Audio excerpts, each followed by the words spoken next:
শুরু থেকেই এটার একটা কন্ট্রোভার্সি এটার চলে আসছিল, এখনো চলছে।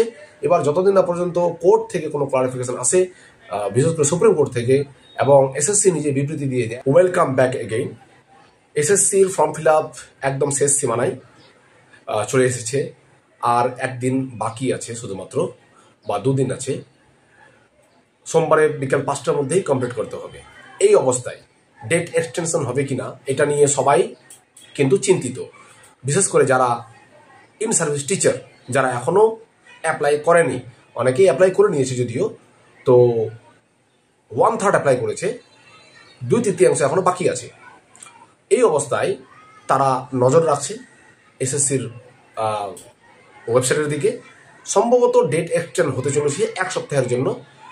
সেটা হয় আজকে বিকেলের দিকে, নাহলে সোমবারে সকালের দিকে জানিয়ে দেবে। আচ্ছা, এরপর প্রচুর প্রশ্ন, প্রচুর কোয়ারি নিয়ে সবাই ফর্ম ফিল আপ করে নিচ্ছে শেষ মুহূর্তে, যেহেতু আর ডেট নেই, বা ডেট এক্সটেনশন হবে কিনা সেটা নিয়ে বিভিন্ন মিডিয়া, বিভিন্ন সংবাদ সূত্রে জানতে পারছি, কিন্তু এসএসসির তরফ থেকে কোনো বিবৃতি নেই। ইতিমধ্যে আবার এসএসসি বিভিন্ন সিঙ্গেল বেঞ্চ হয়ে ডিভিশন বেঞ্চ বিভিন্ন জায়গায় ক্লারিফিকেশন নিতে গিয়ে এবং টেন্টেডদের হয়ে সওয়াল করতে গিয়ে বারবার এসএসসি প্রশ্নের মুখে নিজেকে দাঁড় করাচ্ছে, এবং প্রচুর কমপ্লিকেশন তৈরি হচ্ছে এতে। ক্যান্ডিডেটরা, ফ্রেশার ক্যান্ডিডেটদের মধ্যে এবং ইন সার্ভিস টিচারদের মধ্যেও প্রচুর কনফিউশন হচ্ছে যে আলটিমেটলি হবেটা কি।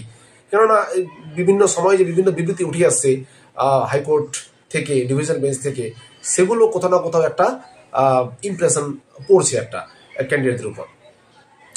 তো মোদ্দা কথা হচ্ছে যে এসএসসি তার ডেট বাড়াক বা না বাড়াক, কিন্তু এডিট অপশন এটা দেবেই।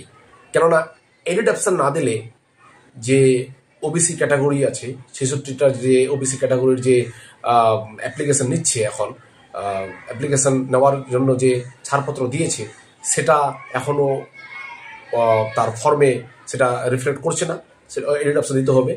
ইতিমধ্যে প্রচুর ভুলভ্রান্তি হয়েছে, যেমন অনেকেই গ্র্যাজুয়েশনের মার্কস স্কিপ করে গেছে, ঠিক আছে, শুধু এম এর মার্কসটা দিয়েই অ্যাপ্লাই করেছে।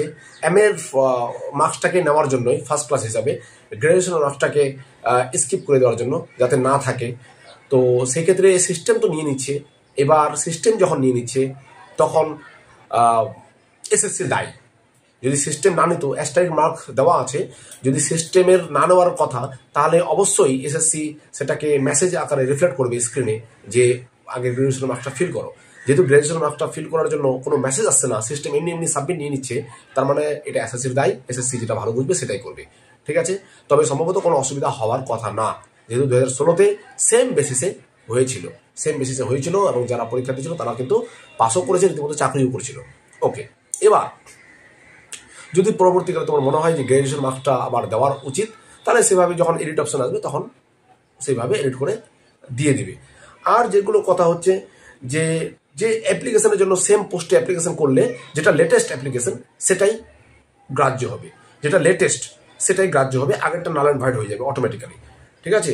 এবং যদি এক্সটেনশন হয় তাহলে খুব সুন্দরভাবে আবার কাজকর্ম হবে। 1 সপ্তাহের জন্য যদি এক্সটেনশন দেয়, ইতিমধ্যে দেখার যে 1 সপ্তাহের মধ্যে আবার কোর্ট কেসের আবার ম্যাটার আছে, রিভিউ পিটিশনের একটা মামলা আছে, সেটারও একটা হিয়ারিং চলে আসবে সম্ভবত যে কোনো। এবার তারপরে আবার প্রচুর প্রশ্ন আসছে, যারা 2016 বঞ্চিত চাকরি প্রার্থী বা 2016 ইন সার্ভিস টিচার, তারা 45-এর নিচে SC ST ক্যাটাগরিতে তারাও সুযোগ পেয়েছিল 2010-এর এনসিটির গাইডলাইন অনুযায়ী। তো এখন তো এনইপি হয়ে যাওয়াতে এনসিটির গাইডলাইনগুলো সবগুলো এনইপির আন্ডারে চলে এসছে, এবং এনসিটি নতুন নতুন গাইডলাইন দিচ্ছে। তো 50%-এর নিচে বা 45%-এর নিচে রিল্যাক্সেশনের ক্ষেত্রে তারা কিন্তু এখন এই সুযোগে পাচ্ছে না। অর্থাৎ যারা ইন সার্ভিস টিচার আছেও তারাও কিন্তু এখন অ্যাপ্লাই করতে পারছে না বা পারবে না। তাদের ব্যাপারটা নিয়েও ম্যাটার চলছে কোর্টে। এবার দেখা যাক কি হচ্ছে। ইতিমধ্যে সবচেয়ে যেটা বড় প্রশ্ন সেটা হচ্ছে, গতকালকে ডিভিশন বেঞ্চ এটা এসএসসিকে কড়া ভাষায় বলেছে 2016 ভার্সেস 2025। এই 2016-2025টা চলছেই, শুরু থেকেই এটার একটা কন্ট্রোভার্সি এটার চলে আসছিল, এখনো চলছে। এবার যতদিন না পর্যন্ত কোর্ট থেকে কোনো ক্লারিফিকেশন আসে, বিশেষ করে সুপ্রিম কোর্ট থেকে, এবং এসএসসি নিজে বিবৃতি দিয়ে দেয় নোটিশ দিয়ে, ততক্ষণ পর্যন্ত কোনো বোঝা যাবে না তবে যারা প্রিপারেশন নিচ্ছ তারা প্রিপারেশন কন্টিনিউ নিতেই থাকো। ধন্যবাদ।